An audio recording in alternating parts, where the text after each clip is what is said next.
योग लगाना अर्थात स्वयं को जानना। योग लगाना अर्थात आत्मबोध का अनुभव हो जाना। योगी जीवन में अनेक प्राप्तियां होती हैं यथार्थ रीति योग लगाने से। जब हम योग की गुह्यता को जान लेते हैं तो अपने मन और बुद्धि को साफ, स्वच्छ और शीतल बनाने में कामयाब हो जाते हैं। जब मन बुद्धि साफ, स्वच्छ और शीतल बन जाती है तो एकाग्रता की शक्ति से भरपूर हो जाती है। फिर हम कोई भी संकल्प करते हैं, कोई भी कर्म करते हैं, कोई भी बोल बोलते हैं तो उसमें यथार्थ सर्व का कल्याण समाया हुआ होता है। हर कार्य में हमें सफलता भी स्वतः और सहज प्राप्त होती है। पर योग लगाने के लिए, योग से यथार्थ प्राप्तियां करने के लिए हमें योग के नियम भी पता होना चाहिए। तो योगी जीवन में जो नियम व मर्यादाएं हैं, उन मर्यादाओं को और नियम को यदि हम जान लें और उन्हें अपने जीवन में धारण कर लें तो हम यथार्थ रीति योग भी लगा सकते हैं और उनसे यथार्थ और सहज प्राप्तियां भी कर सकते हैं। योगी अपने जीवन को सतो प्रधान बनाने के लिए अथवा अपने मन की भूमिका को योगानुकूल बनाने के लिए आचरण संबंधी कुछ विशेष नियमों का पालन करता है। उसको पालन किए बिना योग अभ्यास में मनुष्य आत्मा की ना तो प्रगति हो सकती है, ना ही उसे प्रभु मिलन के उद्देश्य में सफलता मिल सकती है। इन नियमों में से एक है प्रतिदिन ईश्वरीय ज्ञान का श्रवण, मनन अथवा अध्ययन करना। इसे ही कई लोग स्वाध्याय भी कहते हैं। ईश्वरीय ज्ञान ही धृत है जो कि योग रूपी दीपक को जगाए रखने के लिए जरूरी है। ज्ञान ही आत्मा के लिए स्नान है अथवा मन के लिए अंजन, अमृत, संजीवनी अथवा भोजन है।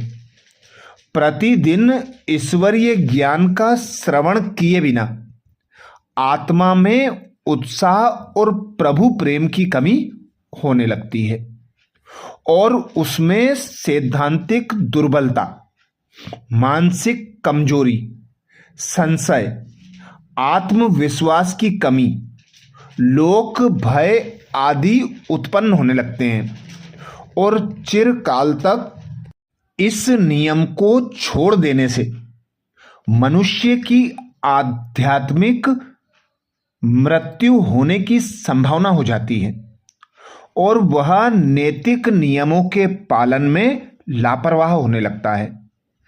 अतः ईश्वरीय ज्ञान को आत्मा के जन्म जन्मांतर के रोगों की औषधि अथवा उसकी दुर्बलता दूर करने वाला पौष्टिक तत्व मानकर सेवन करना चाहिए। एक अन्य अत्यंत आवश्यक नियम है गृहस्थ जीवन में कमल पुष्प समान अलिप्त रहना। जो सपत्नीक जीवन व्यतीत करते हैं वह भी काम कटारी द्वारा न अपना घात करें न अपनी युगल का। वह काम के कीचड़ से न स्वयं लथपथ हों, न पत्नी को इस दलदल में धकेलें। वह काम और कुठाराघात माने। गीता में काम को नरक का द्वार अथवा मनुष्य का महाबेरी माना गया है, जिसे ज्ञान रूपी तलवार से मारना ही योग के लिए उचित कहा गया है। कामी मनुष्य तो भोगी होता है। जो योगी बनना चाहता है वह ब्रह्मचर्य का पालन करके शक्ति का संचय करता है, जिससे उसका मनोबल बढ़ता है। वह चमड़ी के आकर्षण से मुक्त होकर ईश्वर के आकर्षण से युक्त होता है। जहां काम है वहां राम नहीं है। इस उक्ति के अनुसार वह काम की गुलामी छोड़कर राम को अपने मन रूपी तख्त पर बिठाता है। ऐसे ही वह क्रोध, लोभ, मोह, अहंकार, आलस्य, निंदा स्तुति आदि से भी ऊंचा उठकर कमल सम जीवन व्यतीत करने की कला का प्रयोग करता है। योगाभ्यासी अशुद्ध आहार को भी छोड़ देता है। वह फलादि, हलवा और मित आहार करता है। वह पवित्र कमाई करता है और पवित्र एवं योग युक्त व्यक्ति ही के हाथों द्वारा प्रभु की स्मृति में बनाए गए भोजन को प्रभु को अर्पित करके ही उसके प्रसादवत सेवन करता है। कहावत है कि मनुष्य जैसा अन्न खाता है वैसा उसका मन हो जाता है। इसके अनुसार योगाभ्यासी शुद्ध अन्न का ही सेवन करता है ताकि उसका मन उसके पुरुषार्थ में विक्षेप उत्पन्न न करे। फिर जैसे हंस छीर ले लेता है और नीर छोड़ देता है, अथवा मोती चुग लेता है और कंकड़ छोड़ देता है, वैसे ही योगी भी गुण ग्रहण करता है और अवगुण का परित्याग करता है। परंतु योगी में सभी सद्गुण तभी पनप सकते हैं जब वह स्वयं को देह से भिन्न एक आत्मा निश्चय करे और अपनी युगल को भी आत्मिक दृष्टि से देखे तथा अन्य सभी को आत्मिक नाते से भाई भाई जाने। याद रहे कि आत्मा निश्चय ही उन्नति की सीढ़ी है और देह अभिमान ही पतन की जड़ है। मनुष्य की जैसी स्मृति हो वैसी उसकी दृष्टि वृत्ति होती है। अतः मैं एक ज्योतिर्बिंदु आत्मा हूं। इस स्मृति में स्थित होने से मनुष्य की दृष्टि और वृत्ति भी पवित्र एवं आत्मिक होती है।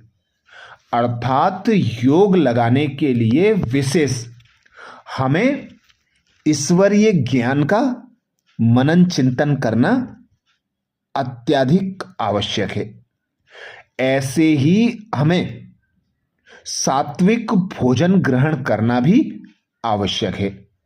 इसके साथ साथ हमें काम, क्रोध, लोभ, मोह, अहंकार, घृणा, द्वेष, ईर्षा आदि का त्याग करना भी आवश्यक है।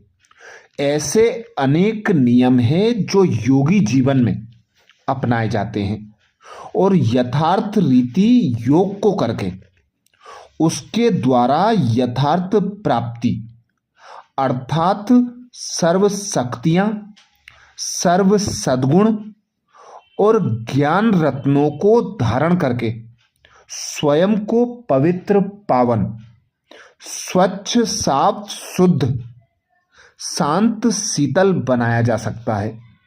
हर कार्य में सफलता प्राप्त की जा सकती है। अपने मन को शांत और शीतल कर अशांति, तनाव, अनेक बीमारियों से स्वयं को मुक्त कर सकते हैं। तो यही यथार्थ नियमावली योगी जीवन के लिए बताई जाती है। अच्छा, ओम शांति।